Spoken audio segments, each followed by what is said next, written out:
Hey everybody, Jillian here for Illustrated Faith's Print and Pray Shop, and I'm sharing a new Bible journaling process video in my Interleaved Journaling Bible using some bits from the Print and Pray Shop.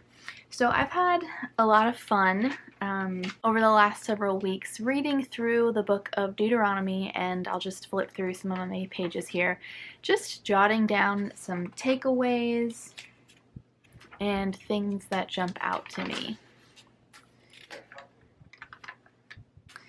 And today I'm going to be journaling in Deuteronomy 16 about the feasts that the Israelites were to observe when they entered the Promised Land. Here's another one. And I wanted to do that using the patterned papers from Shauna Klingerman's set Exhale. I love patterned papers. So I have those guys printed out here on white cardstock. So I'm going to be reaching for these two Print and Pray items along with some other things from my stash as I just kind of record some of my takeaways from Deuteronomy 16. That's it. It's going to be pretty simple, so let's go ahead and get started.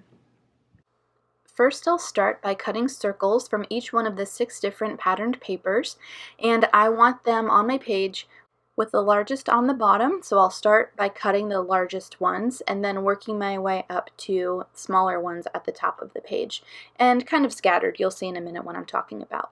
So I couldn't find my circle punches, and instead I'm just going to cut them by hand and end up with super wonky circles. This is the one punch that I could find. I think it's a 2-inch circle punch. So I'll use that a couple times and then just do the rest of them by hand. Turns out I'm really good at cutting egg shapes by hand, not so good at cutting circles. But this is a super forgiving technique. I'm going to add a bunch more stuff to these, so it should be fine. I wanted to type some of my journaling on the one patterned paper that had the rainbow lines on them. They're perfect for journaling spot, so I'm keeping that in mind when figuring out where they're going to live on my page here. So I wanted to get an idea of how they were going to be arranged before I stuck anything down or typed anything on anything. So when I'm using a small piece of paper like this, or even a journaling card, I will take a piece of scrap cardstock, tape the piece to it using some washi tape, which is very forgiving. It's easy to take it off, and then run that through my typewriter so that I can easily type on it and it won't get messy. And then I decided to do some additional journaling just typed on the edge of my sheet here.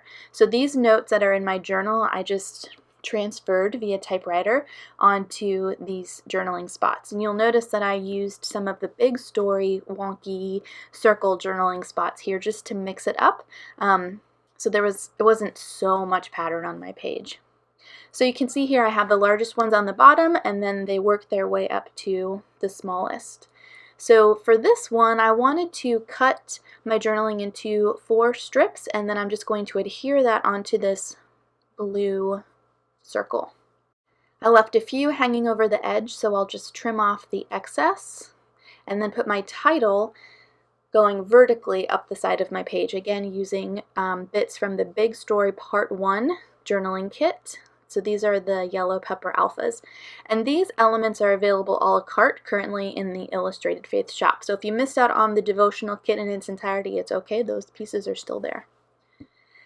I wanted to add a little bit of washi to the page and then use this Dylusions Circle Stencil just to push one of my colored Illustrated Faith pens through, just to bring another circle element onto the page. So I'm going to put this in a few places just to, create some fun background between the different circle sizes. And then I'll use this really pretty blue ink to stamp my date with the Studio Calico Mega Date stamp on the bottom. And then I'm going to add black watercolor paint splatters. So I put my Bible mat underneath to protect the pages underneath, and then I'll go ahead and let that dry.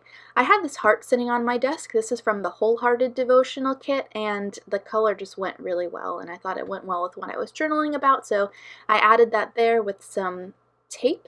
And then I'm going to dress up the left side, the text side of my entry here, and just put some washi, outline the passage that I'm journaling, and then use one of the circle remnants.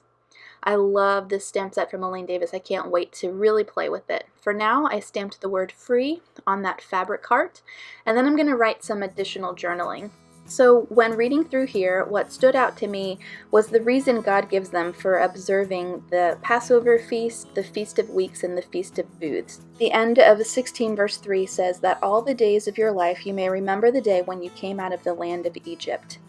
So I just wrote here up at the top, the feasts seem like a thoughtful provision and beneficial instruction to the Israelites. While they are surrounded by polytheists, Israel regularly reflects on and worships the powerful one true God who rescued them from slavery in Egypt with a mighty hand and outstretched arm.